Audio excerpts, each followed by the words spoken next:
and I was talking before, I am a lecturer and a researcher at Mondragon University, which is a Basque university here. And in the following 2 hours, I will be as a moderator of this session. So today we will have the pleasure of listening to our 4 speakers who are experts on the topic of this panel.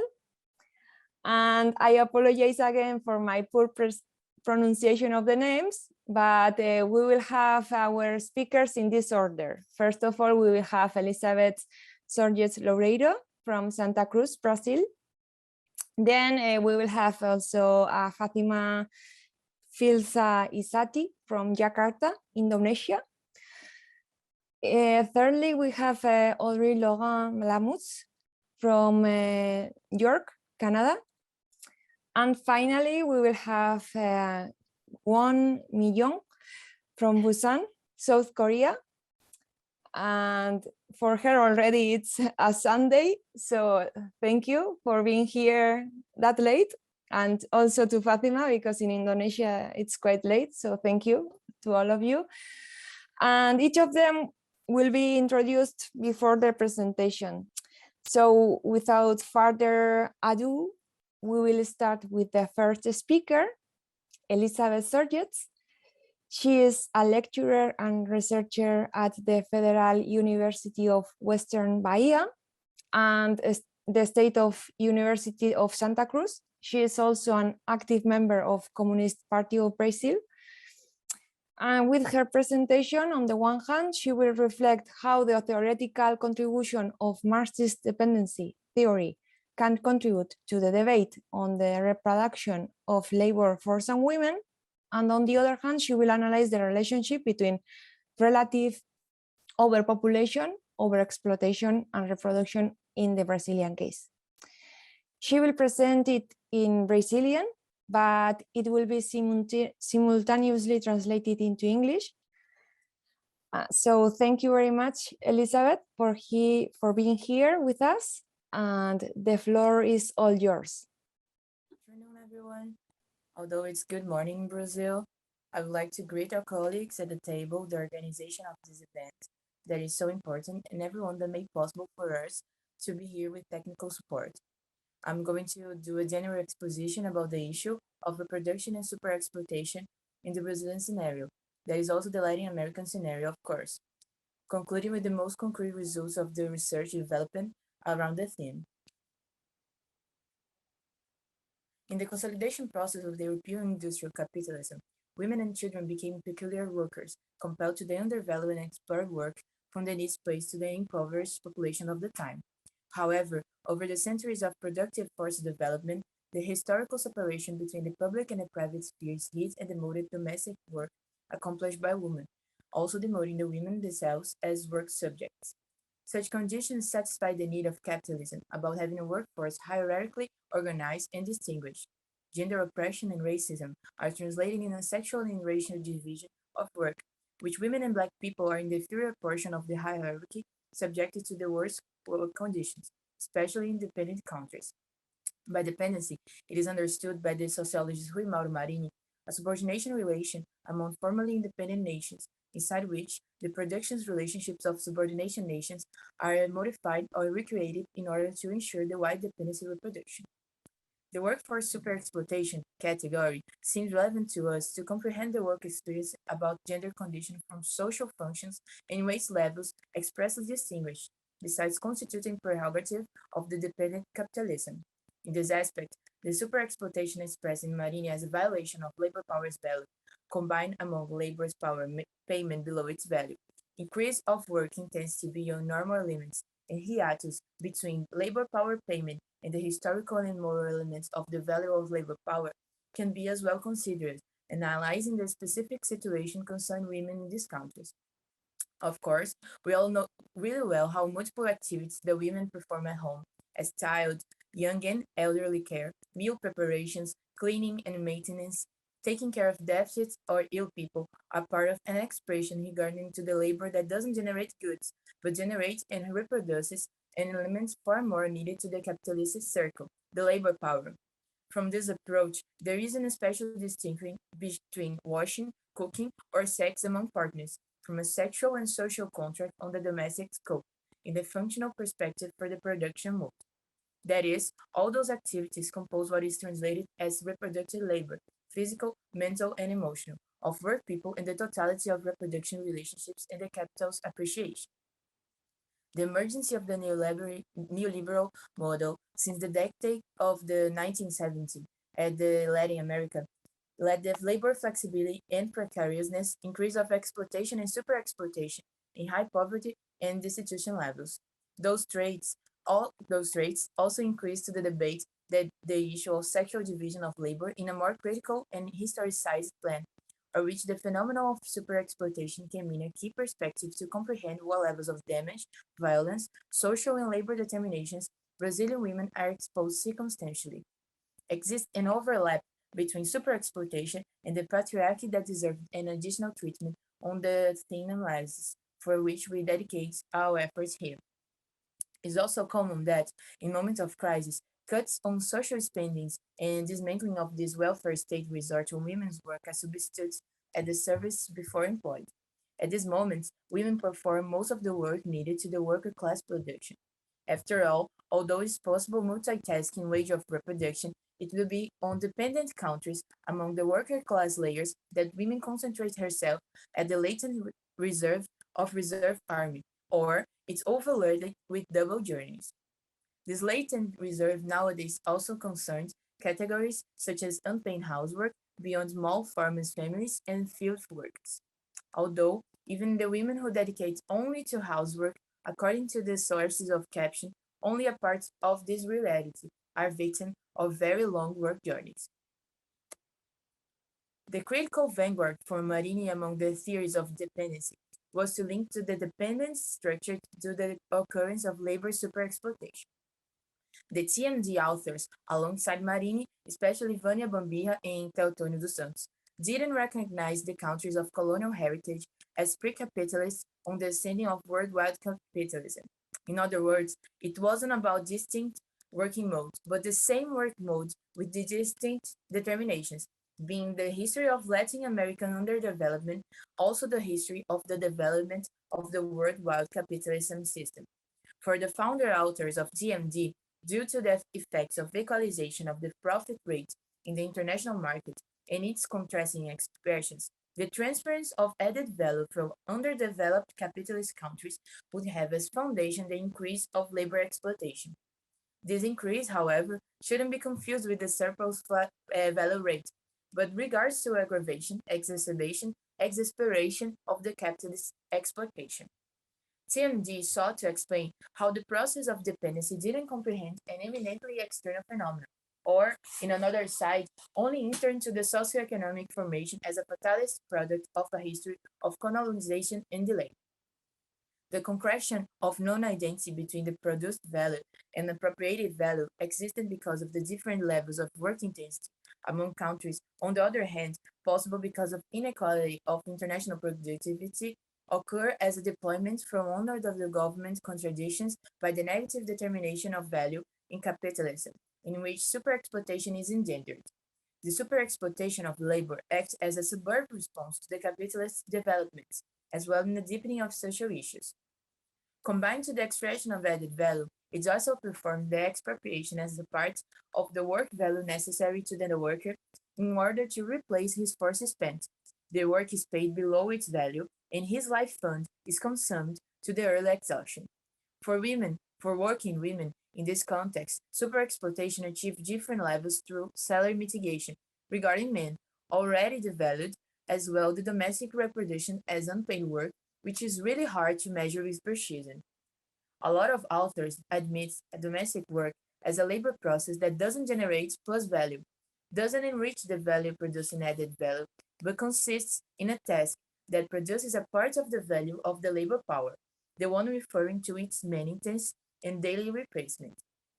That is, in existence in the entire social reproduction through a structure based on superexploitation of salary labor is a key category to comprehend the persistence of dependence capitalism. The methods of extraction regarding surplus work and the structuring of the production mode for exacerbation of the exploitation mode concerning labor power, instead of effective development of productive capacity in the peripheral countries, compose systemic operations in the sui generis capitalism, not being, therefore, not wanted effects, but organic. Here is defended TMD as the theoretical field about to explain the dismantling of Latin American structure and epistemology that caused its physical, social, political, and economic degradation, which the best symbolical and practical representation are its working women, poor, immigrants, migrants, black, and indigenous.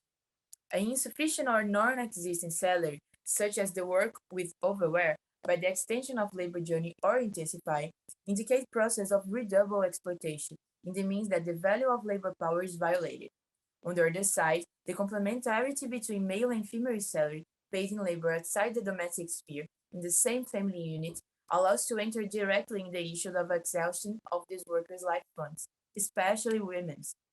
This explains so far as that, even being possible to access the needed or bigger quantity of goods that ensure the reproduction of these workers, in the same time, they can afford the hours in the day of rest of needed to reset the physical and mental wear of long and intense journeys. The accumulation of working women journey is expressed, still limited in estimating between paid work outside home and unpaid inside it. The elaborate criticism about capitalism can be comprehended otherwise as the criticism of a totality articulation and contradictory of exploitation, domination, alienation, and reproduction relations. The capitalism reproduction clouds the social character of forms of exploration necessary for it, and will remain if its social character won't be exposed. Allowing to rethink what work really means, the reproduction analysis is a process that creates in totality the labor power, offers the possibility to face a new dynamic in the fight against the appropriation of this, and that also allows to consider all the workers traditionally excluded of the movements against the exploitation. What state analysis about women as women is possible in the specific conditions of dependent capitalism? Although men and women are super exploited in these structures, some differences are noticed between the before the replacement ability of feminine labor power. Cecilia explains that to increase cost in this replacement, it's some those who comes from housework commodification, such that the global result is an increase of the cost of reproduction of labor power, which are reduced in terms of wage goods, that are goods bought from salary, or would increase the labor power value as a whole. Indeed, before the deterioration of the actual salary and the increase over time of the labor power's value, even more dramatic is the growing gap between that value and the real income. This distortion has a direct impact at the conditions of family reproduction, therefore, bring direct costs to the actual women exploitation on the domestic sphere, its weight on specific reserve army layers, as well in the needed to fulfill double or triple work journeys. Another very important point discussed by Cecenia is the role of women and mother in the capitalist society that reproduces gender discrimination and the bourgeois moral codes constitutes a real capitalist weapon for the extraction of bigger added value masses through the super exploitation of women and men labor power. In this regard, the art is hip among patriarchy and capitalism can be understood as a relation of mutual fortification. The first one gain the women's subjugation and the reproduction of masculine domination, and the last one expands the control and discipline of labor power. This partnership is supported by the state, taking into account the need of exercise control, create political consensus and consent, avoiding the deflagration of social conflicts due to reproductive crisis. The mode as work is organized in capitalism in general, which productive spaces and goods circulation happens in the public space, while it's outsourced in the reproduction need of the working class, helps to reinforce a weird relationship, even as a dependency between production and reproduction.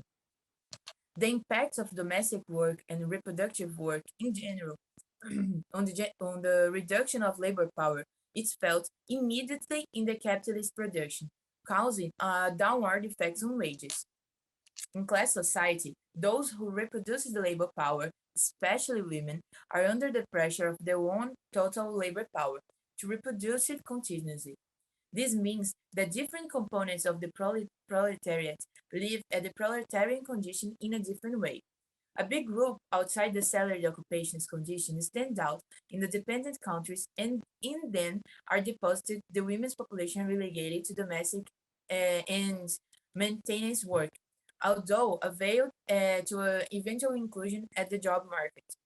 But there isn't only these women that are responsible for reproduction inside patriarchy, but all the others that are part of the working class in or out the active army. It's important to clear that this data was studied during PT governed in Brazil. After that, with the government coup of national bourgeois, with Michel Temer and the fascist government of Bolsonaro, it is needed to analyze new data because in Brazil, deepened in all aspects of the poverty, destruction of the decent work, the violence against women, and also a severe sanitary crisis of COVID-19 combined with the genocide politics against the working class. First, the presence of IRA Reserve Army of Labor, independent capitalism, reveals how the sexual division within its layers act as adjusting mechanism of labor force reproduction in the active and reserve layers, such as the supply of manpower. While the active workers receive pressure on the forms of appropriation of work and access to goods and services, needed for its reproduction, in the forms of the superexploitation of labor, the domain of reproduction performs a type of counterweight in order to smooth the acceleration of deterioration of the workers' layers' life conditions. 2. Analyze the expressive overload of reproduction domain for women, but also considering the quick changes about genders in the world of salary work, time of work, family lending, and income, it was perceived that the feminine portion of the class finds itself in labels or superexploitation very similar to men's, but the stress of their labor power exceeds way more than theirs, especially in the nuclear family structure. This occurs exactly because women's domestic journey occupied with partners are still very long, particularly to the housework and production for own consumption, although have demonstrated a bigger participation of men between 2016 2017 at division of chores. Anyway, the way that women are allocated at the reserve army are unequal between genders responsible for housework, demonstrate the reproduction function, and also sexually hierarchical of relative surplus population. The overload for women in this scope translates itself in pressures about the reproductions of labor power, in which are also included the dependent rhythm of indebtedness of families and attacks to spaces and ways of reproduction before assured by the state, such as benefits, social security, school systems, health systems, mobility, and etc. 3. Although this process of assaults against the domain of working class reproduction be ongoing at the analysis of periods of reserve army and superexploitation from 2006 to 2015, distinct movements occurred about the work relations and ways of superexploitation along these 9 years. Stands out in Brazil, for example, A. The reduction of the portion of women without an income absorbed to the group with less income. B. Increase of the workers group with bigger distress of the consumption found for women and for men. C. Brief reduction of work journey prolongation with the systematic use of the work hours bank. D. Increase of women occupation in longer journeys. E. Although women have history of being the biggest group in presenting diseases due to work intensity, the general number reduced to the period, such as men. F. The dependency of families and individuals with the financial system happened mainly for the consumption of essential reproduction items. Number 4.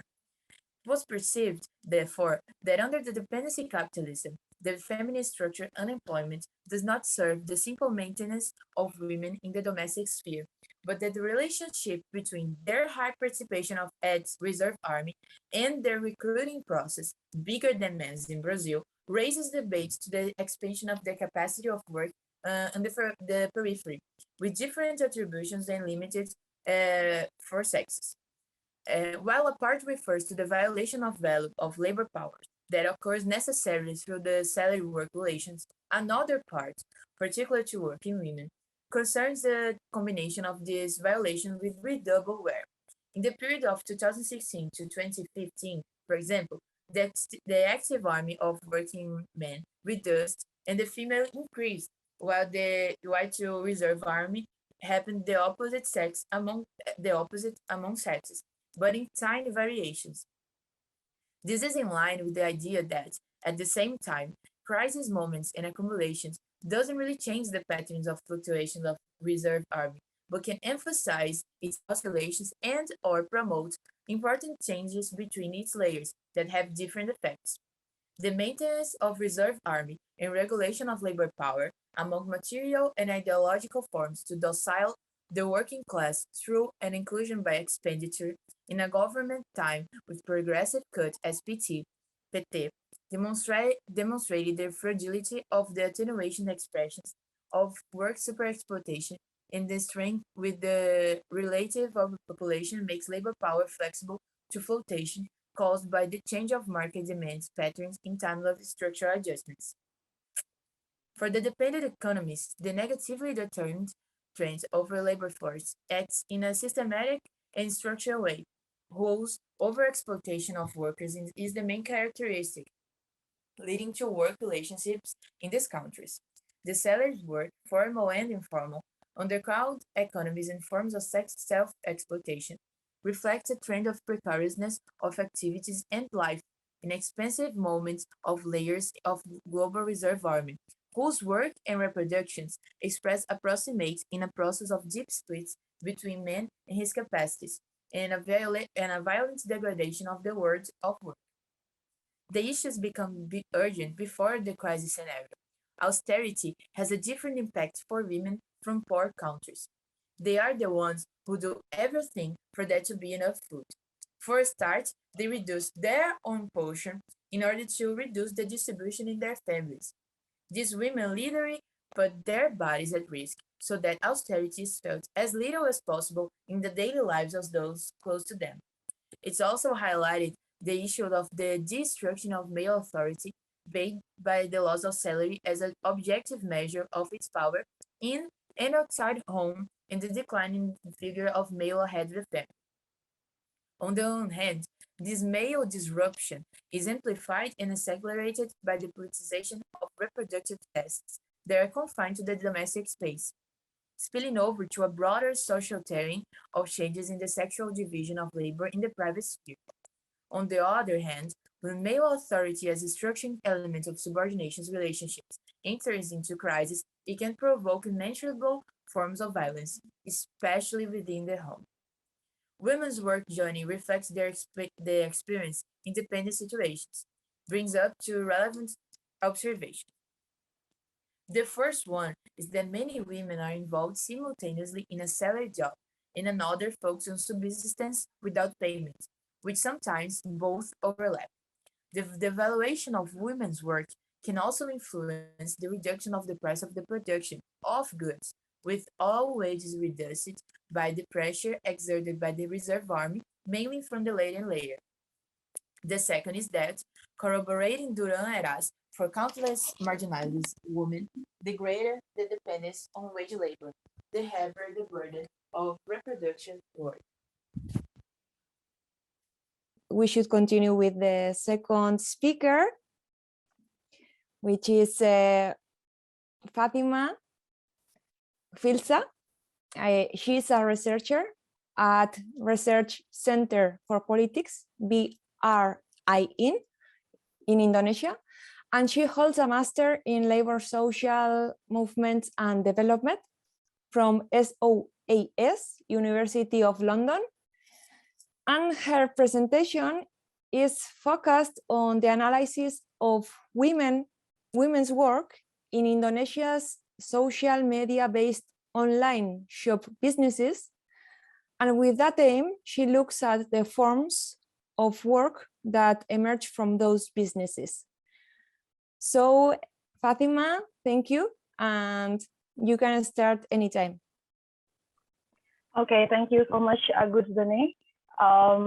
It is an honor for me to join this panel at this conference. So I would like to start my presentation. This is the title of my presentation. So please, next slide. Please turn It's okay. to the next slide. Yeah. Okay, thank you. So in this presentation, I'll explain my paper on women's work in Indonesia social media-based online store business. And this paper is a short version of my master dissertation at KWON. So the research has mapped regulations on ethical clearance and consent forms. And besides, some updates have been added to the paper. Next. Yeah, next. Next slide. Yeah, okay. So after the 2008 crisis, capitalism increasingly synergizes with technological advancements, marking the beginning of a new phase in capitalist development called platform capitalism, where the capitalist class owns the digital infrastructure to run their businesses. And the platform capitalism, often conflated with the logistic revolution, has resulted in innovation in distribution processes, as seen in the rise of e-commerce. And one of the most distinctive features of e-commerce trend is the growth of online shop businesses. And there are at least two forms of online shop businesses. And this research focuses on the second type, the FMBOS, in which people run their online stores using their social media accounts, such as Instagram and Facebook. Next. So in the last couple of years, Indonesia has seen one of the most promising development in the online shop business. And here is the data. For example, according to APGGII, the number of internet users in Indonesia reached 64.8% of the total population of 264 million in 2009. Next. And in today's patriarchal capitalist society, women are socially constituted to be responsible for unpaid social reproductive work, such as taking care of their families and other domestic work. And at the same time, many women are also relied on as the backbone of their families. In such conditions, at least since the last few years, FMBOS is considered a way out for many women in Indonesia to continue earning a living while taking care of their household. And because of its popularity, a common expression in Indonesia has emerged that women who want to continue to work or make a living after getting married usually make an FMBOS. And the common expression is like, after getting married, she must open an online store. Next. Hence, the thesis of this paper are first, the perceived flexibility of women's working time and space attracts many women to get involved in various types of work in the FMBOS. And second, the notion of flexibility intertwined with social reproduction and feminization of work shapes women's work in Indonesia's FMBOS. Thus, this paper focuses on the forms of work and flexibility in the FMBOS and women's work in the FMBOS, particularly in urban context. Next. Next. Okay, so this research employed a qualitative research design with in-depth interviews as the primary data collection technique, and this research and observations were conducted to triangulate the interviews, and all the interviews for this research were transcribed by me, and each was conducted between 22nd of May and 28th June 2018 in 6 cities in Indonesia, and confidentiality is maintained to protect informal data. Next. Next.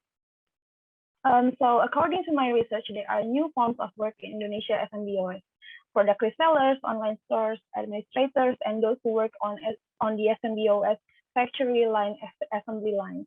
They are in charge of sorting, packaging, and sending goods to customers through shipping companies' delivery services. And another work also emerged in confeksi or home-based garment workshop, which partnered up with FMBOS owner. Okay, next.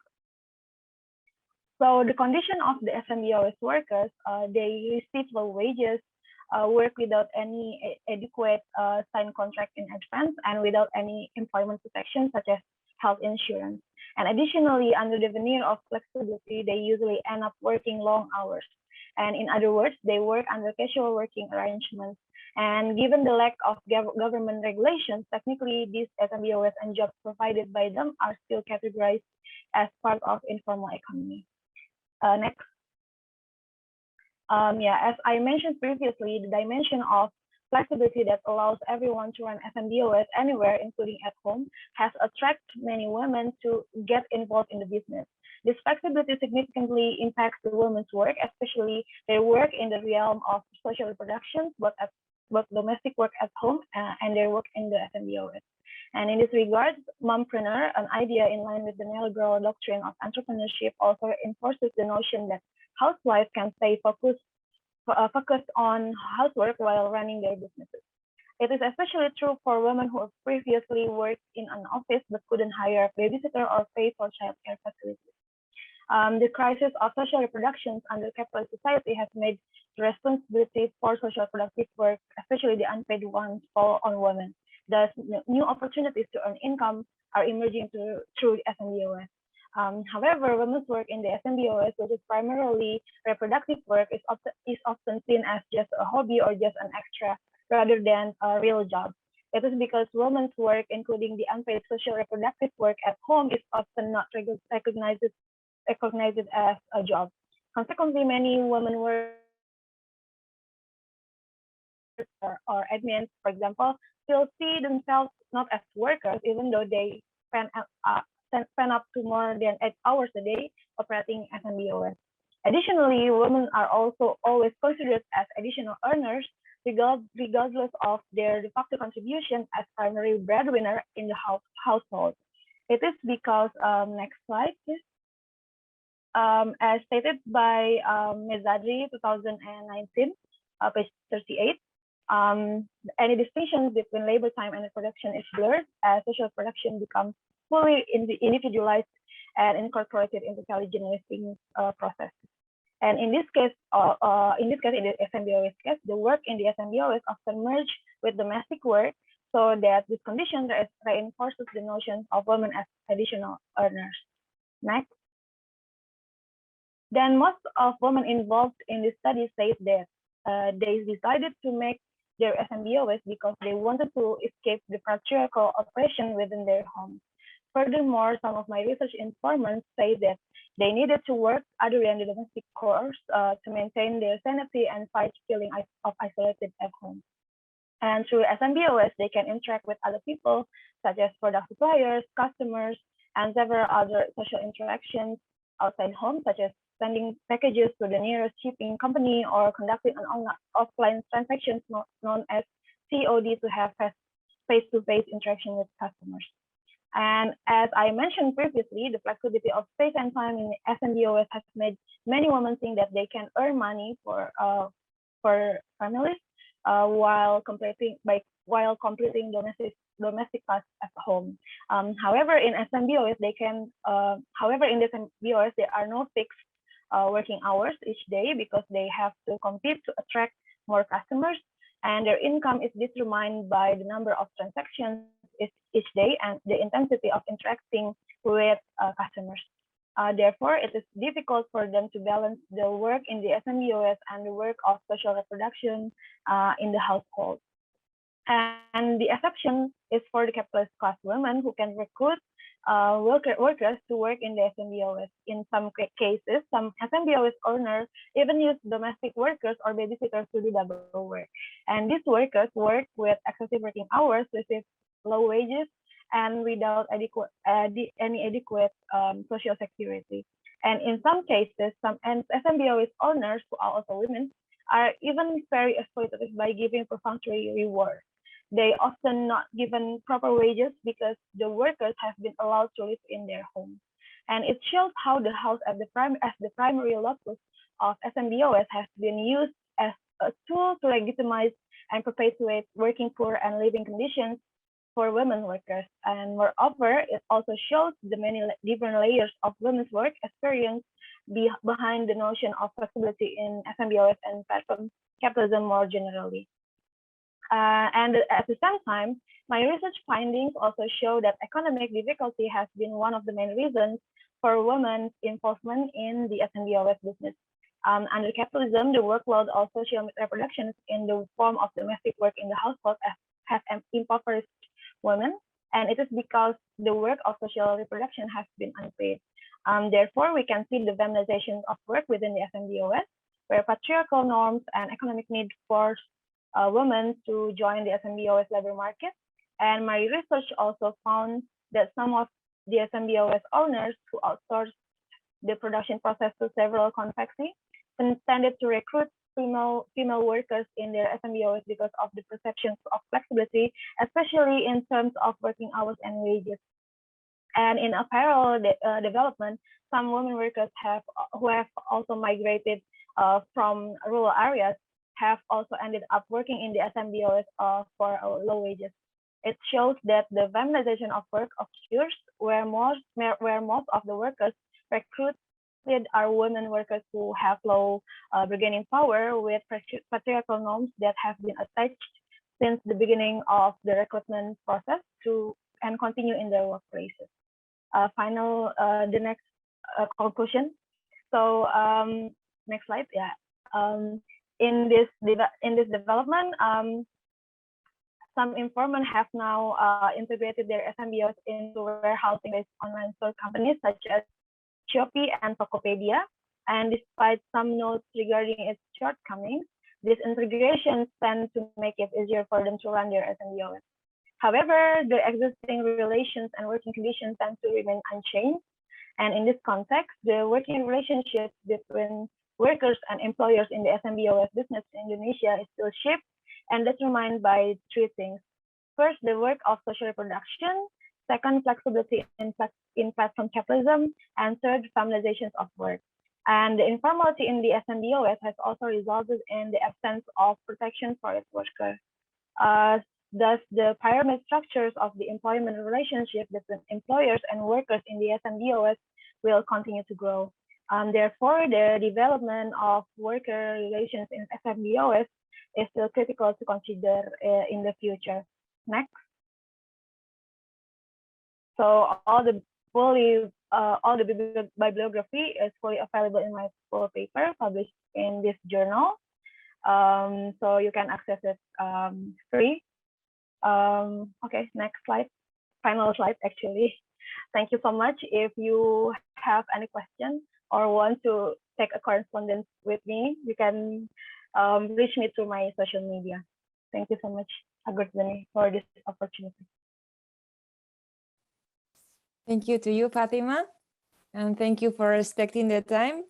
And indeed, we have one question asked by Kian, and he asks, or she asks, sorry, do women in social media-based online businesses have financial access and labor insurance the same as men and offline labor force? Is there any legal guarantee? So I just can answer it like now or directly now, or wait for other questions first, or just answer it now? It's the only question for the moment, so you can answer it right now. Okay, if you want. Yeah. So basically, all the workers in the social media-based online store business, both women and men, do not have financial access. Like really, most of them receive low wages, and they don't have insurance such as health insurance or employment insurance. But the women workers tend to be more precarious as they are perceived more flexible in their job. So their job is just considered as the additional jobs or just hobby. So the working condition is not really the same between men and women. However, in my research, most of my informants were women. So most of them do not have health insurance or employment insurance and like And if you ask me, does the men have the labor insurance or health insurance? They don't receive it as well, because this is really kind of informal economy, and there is no legal guarantee for them in Indonesia. So yeah, they work precariously. They were under the casual working arrangement, really.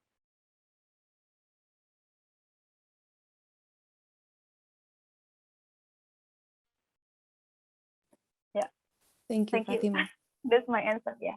Is there any question from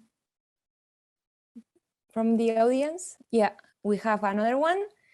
Did you find any difference between rural and urban women? Sorry. Yeah, there is some differences. So most of the women workers who work in the FMBOS factory assembly line, they came from rural areas. So their education is just like, the basic education, and they work to sustain their families in the rural areas. So they tend to like accept all the working conditions they receive at the FMBOS.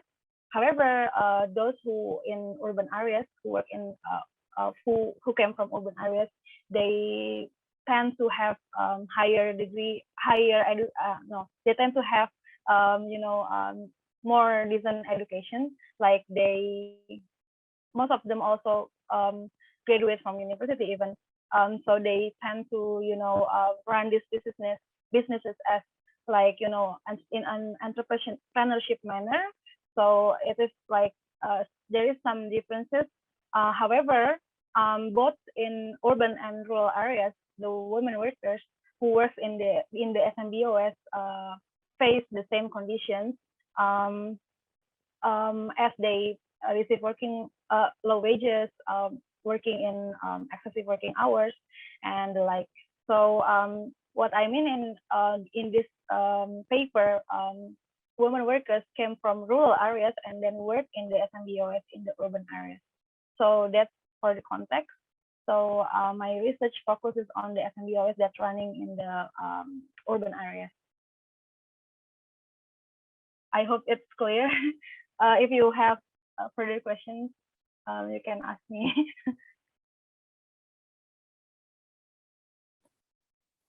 Thank you very much, Fatima. About your research, because you have been interviewing these 20 people in general. Yes, 20 people in general. Yes. How were they feeling about? They were aware about what you were asking about their situation of this precarious, because for them maybe an alternative, but from the other hand, there is that disadvantage that you have mentioned. So how they were living that issue? So I interviewed 3 different actors in the FMBOS. First, the FMBOS owners, who are like entrepreneurs. They own the FMBOS, and then they partner up with a home-based garment workshop, and they recruit workers and all. Second, those women who just open the FMBOS through their social media accounts and just reselling some products through their FMBOS.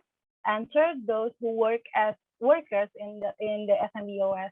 So these three different actors, I interviewed all of them, and of course they have different perceptions about the FMBOS. So those on US and then confective, for example, and those who recruit women workers, they tend to see the FMBOS as their way to increase their profits, to accumulate the profit and to edit their wealth to the family.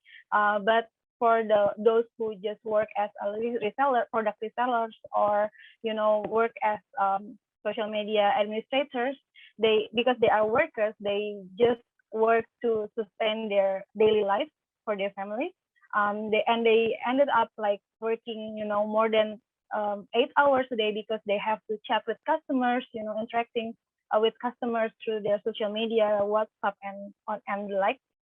And the third, those who work in the social media-based online store assembly line, like in the factory assembly line, they really work under the poor working conditions because they tend to receive, even we don't we even the term of wages is not really correct for me, because they just receive like small amount of payment, and because they've been allowed to live in the house of the owners of the FMBOS, and most of them came from rural areas, and they just like, in the age of 18 or 20, they cannot continue their education to higher education, most of them, so they just work to the urban areas, and they ended up work at the FMBOS. So these workers, it's like, they perceive themselves not as workers, because their work is just like considered as, like additional or just a hobby or something like that. So they ended up receiving like really small amount of payment and no health insurance and all. And when I asked the entrepreneur who owns the FMBOs and recruit them, they said like, because there is no regulations, so they don't have an obligation to give them like really decent wages. So they just like said like they have to be grateful because I allowed them to stay in my house, something like that. So this is really new in Indonesia, at least since the last 8 or 9 years, the work emerged in this sector. So there is no such regulations yet to protect the workers. And reversely, like unfortunately, the existing regulation now in Indonesia is tend to disadvantage all the working class, including these workers in the FMBOS, because the government still want to force the investment to create a good climate of investment. So consequently the workers' rights has been cutted, and yeah, this is the conditions in Indonesia. So what I discussed with them also is like, one of the main aspirations from them, the workers, there is the regulation that really protect them, to like minimum to give them decent wages for their work at the FMBOS. And because they work like individually, they also have difficulties to form a trade union, or to make a collective or being organized, because they what is called like work really individually. They don't know each other and something like that.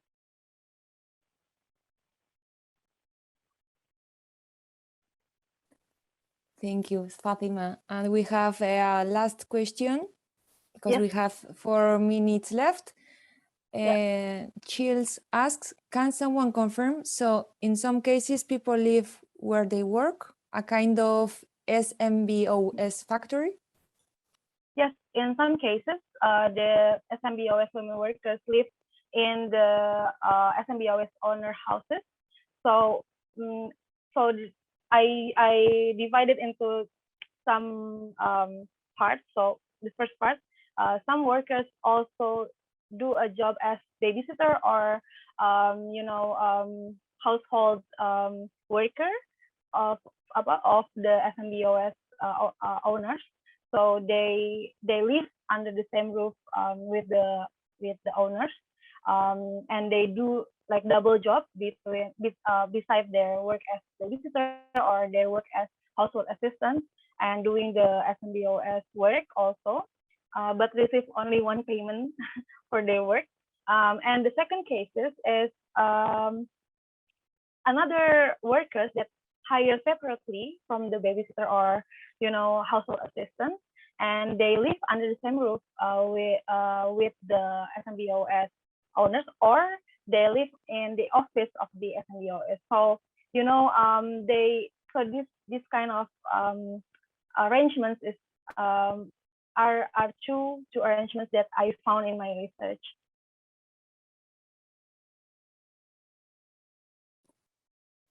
Thank you very much for your answers and for your presentation, Fatima. Thank you so much, AGURTZANE.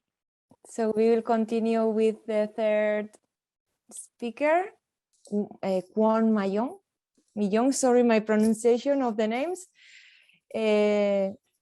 She is a professor at Dong-A University, and she is also the director of Gender Affect Research Institute and holds a PhD of Arts from Yonsei University.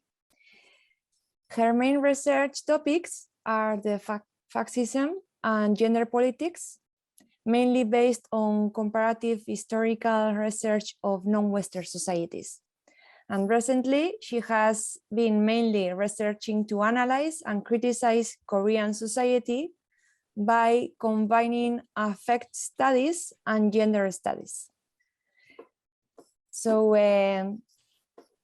KWON, the word is yours. Thank you very much. And if you say your name, we will listen. Yes, buenas noches. Me llamo Kwon Myung. Just call me Kwon. Today's my presentation is about technology, future, and effect in gender studies, especially South Korean gender politics in the era of the AI-nomics manifesto. Please, next. And next, please. This means AI-nomics, and the new Conservative Party of South Korea, which launched in late 2019. Please next. Yeah, please next. Yeah, and next. Yeah, established the yes, it's okay. A gender conflict solution committee, while seeking to engender a sort of generational anti-feminist solidarity. This committee was presented as representing the core ideology of the new right in South Korea, and it appeals to those who view the gender as a threat that must be neutralized by new conservatives in order to protect tradition. The contours of this discussion are intimately related to the debate over biological sex and gender, so-called gender war in Korea. This discourse denies the historical existence of humans and instead reduce human history to natural history by employing the concept of survival of fittest and natural selection. Moreover, science and technology are seen as tools that can facilitate the growth and development of this natural progression. Anti-feminism and enthusiasm for the fourth industrial revolution are political expedients for the new right. They emphasize future as the key words of their politics. However, here future signifies a cyclical natural history that follows the laws of survival of the fittest and natural selection. In this sense, such a future contains no difference only cyclical repetition. Next, please. In contrast, the Democratic Party of Korea, which claims to represent progressive values, has declared AInomics to be future strategy of the nation. AInomics is portrayed as being impartial to gender and merely the next necessary step for the nation to meet the needs of the technological future. The current government's AInomics plan disembodies, denaturalize, and dehumanize technology, and as a result, discursively constructs technology as something that is indifferent to gender, so-called gender neutral. In this way, the government's approach is able to effectively avoid conflict over specific experiences of gendered environment, for example, gender conflict. Moreover, this policy approach is also inspired to the myth of the autonomy of artificial intelligence as represented by the match between computer program AlphaGo and professional Go player Lisedo. Please next.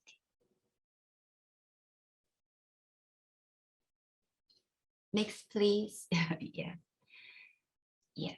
It is also invokes the argument that the replacement of the human body with artificial intelligence and technology is an inevitability, which is reflective in the government's stance that the mass layoffs of female workers were inevitable because such work will inevitably disappear as technology replaces workers. The differing approaches to gender issue advanced by the far right, new conservatives, and liberal progressives are intimately related to their respective perception and narrativization of the past, present, and future. Moreover, their heterogeneous judgment of the past and future cannot be separated from narratives and valuation of corporality and connectivity and their conceptions of the relationship between the two. Please next. Political positions and perspectives on gender are closely related to evaluations of corporality, including embodiment, disembodiment, and re-embodiment and connectivity, human and human connectivity, and so on, and the value judgments embedded within these respective evaluations. By advancing a discussion that employs the keywords gender, affect, connectivity, and the body, my presentation seeks to achieve a critical and theoretical intervention in discussion over this future strategy. Although the far right argues that the concept of gender goes against nature, they do not make the same argument about science or technology. Please next. Commentators on the far right who reject the concept of gender loudly proclaim the need to protect biological sex and oppose technical and medical intervention related to sex. Given this, do they also oppose medical and technological intervention in human life? They do not.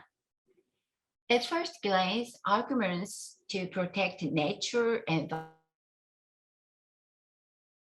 that nature and technology, as well as the nature and the artificial, are opposed categories that cannot coexist. Although it is rather paradoxical, far-right arguments against medical intervention in sex simultaneously call for involuntary technological control over bodies.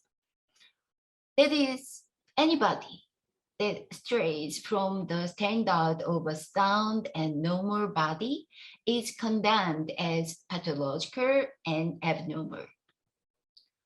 Moreover, they see the role of science and medicine as returning such pathological bodies to their original state by force using scientific methods.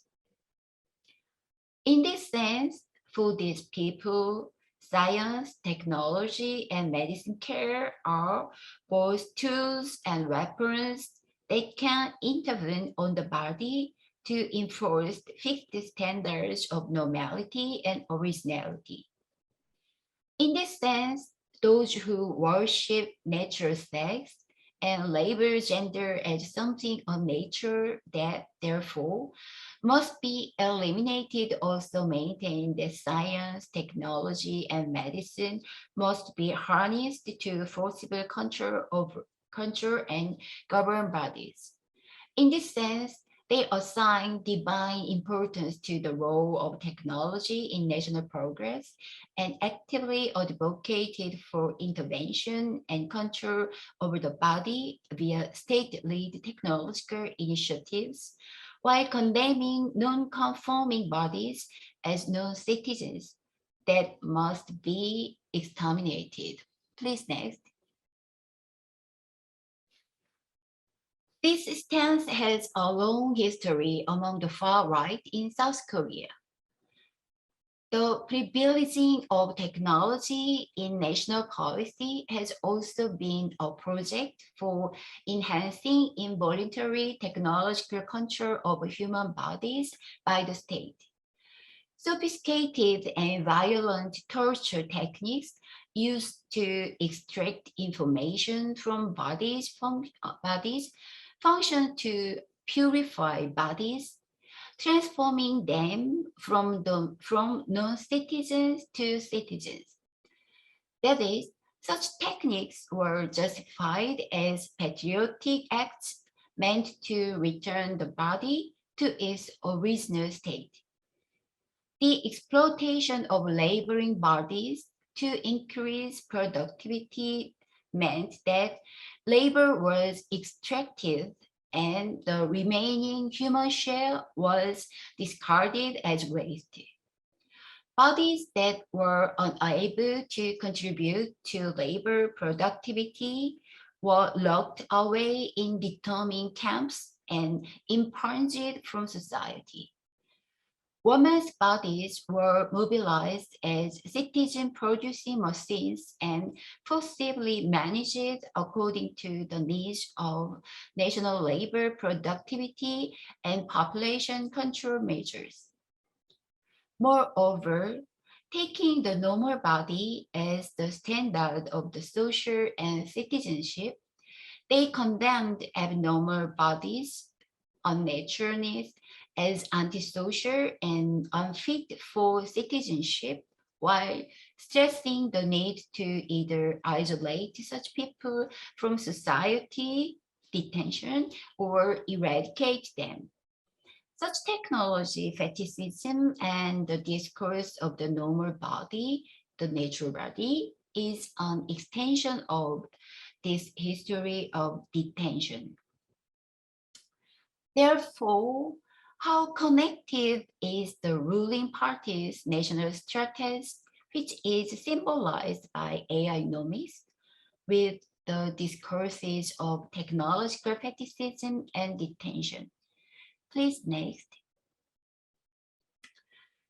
The system of state monopoly, capitalism, and fascism in South Korea is supported by two pillars: state-led technological fetishism and detention on the one hand, and the discipline and management of laboring bodies, the maximization of labor power and productivity on the other. If present-day argument that denounce gender and champion detention rest on the foundation of the first pillar, then AI-nomics can be seen as resting on the second pillar. That is, AI-nomics adopts the legacy of state-centered strategies for maximizing labor productivity and the perception of labor as a gender-neutral category. State-centered developmentalism, productivism, and the mass production consumption system are all oriented toward enhancing productive capacities. Please, next. The emphasis of AI-nomics, please, next. Yes. The emphasis of AI-nomics in discussion over the fourth industrial revolution has resulted in an excess of enthusiasm for systems that reinforce technological capabilities. This can also be observed in Korean-style acceptance of the mechanical bodies. Please, next. As wearable robotics are being increasingly adopted for practical use, a variety of debates have been taking place across the globe. Interest in AI grew rapidly following the South Korean government's official endorsement of AI-nomics. Indeed, in January 2020 alone, hundreds of articles were published on topics such as AI, robotics, and wearable robots. Indeed, the conversation on wearable robots in South Korea has been taking place for several years.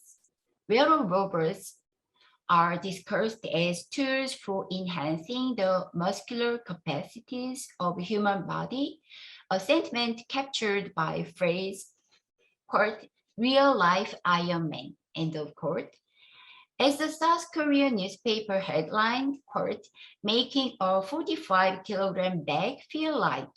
The success of a wearable robot also used by the South Korean military, end of quote, indicates wearable robots are accepted as tools for enhancing the capacity of human musculoskeletal system. In the present age, AI is seen as imminent threat that will replace human labor power, and within this environment, debates over the post-human have proliferated. Please, next. Lindsay Hayes, a feminist scholar and literary critic, states that the age of post-human did not arrive suddenly as a consequence of the fourth industrial revolution. Rather, please, next. Yes. Rather, she states that it is a product of the tradition of liberalism at the center of modern consciousness. The desire to download the human brain and mechanicalize human consciousness is the ultimate conclusion of modern liberal thought, which has sought to reduce human subjectivity to consciousness and mind. Has impressed on the reader that in order to critically evaluate debates on the post-human, it is necessary re-examine the path that modernity has taken. In South Korea, evaluation of the trajectory of the post-human and modernity have primarily taken place within the context of philosophical thought. Very little research examining the historical trajectory of the post-human and South Korean modernity has been conducted from a feminist perspective on science and technology. As a literary scholar, Hayes begins by employing the tools of literary studies to trace the chains in the discourse, knowledge, and imaginary reconstruction of the human subject, and explores the question of how a historically specific construction called the human is giving way to a different construction called post-human. The long historical process of the replacement of the human by post-human involved the separation of matter from information before finally arriving at the abstraction of disembodied information. In our criticism of debates on the post-human, Hayes states, the point of highlighting such a moment is to make clear how much had to be erased to arrive at such abstraction as bodiless information. To borrow Hayes' word, my presentation seeks to demonstrate how much must be destroyed in order to make a future-oriented, technologically controlled body completely evacuated of gender. In South Korea, there is nearly no research that examines these trends or alternative histories within the concrete development of South Korean modern history. In my presentation, instead of attempting to exhaustively trace this history, I discuss these issues within the context of affective turn. Hayes writes, the post-human views think of the body as the original prosthesis we all learn to manipulate, so that extending or replacing the body with other prostheses becomes a continuation of a process that began before we were born. Please next. She continues writing that the post-human view configures human beings so that it can be seamlessly articulated with intelligent machines. Of course, Hayes' critics of post-human view does not seek to reintroduce the human body as organism or reassert humanism. In Hayes' discussion, the problem of the body is positioned not as the reintroduction of the self-completeness of the human body as an organism, but rather as one of an open system encompassing a wide spectrum of forces. To borrow the words of Patricia Cloud, this is precisely a theorization of the biomediated body. Cloud states the turn to affect points instead to a dynamics immanent to bodily matter and matter generally. Matter's capacity for self-organization in being informational, which I want to argue, Cloud said, may be the most provocative and enduring contribution of the affective turn. She says, I want to argue that focusing on affect without following the circuit from affect to subjectively felt emotional states make clear how the turn to affect is a harbinger of and the discursive accompaniment to the forging of a new body, what I'm calling the biomediated body. Thank you. Thank you. Thank you very much for your presentation and your research study. We have a very few minutes left, so I would like to finish this panel session thanking you for sharing your work with so much care, and just saying that it was very interesting, and we need this kind of research to continue advancing in our rights as workers or as women. And I finally would like to thank also to all the participants for all your attention.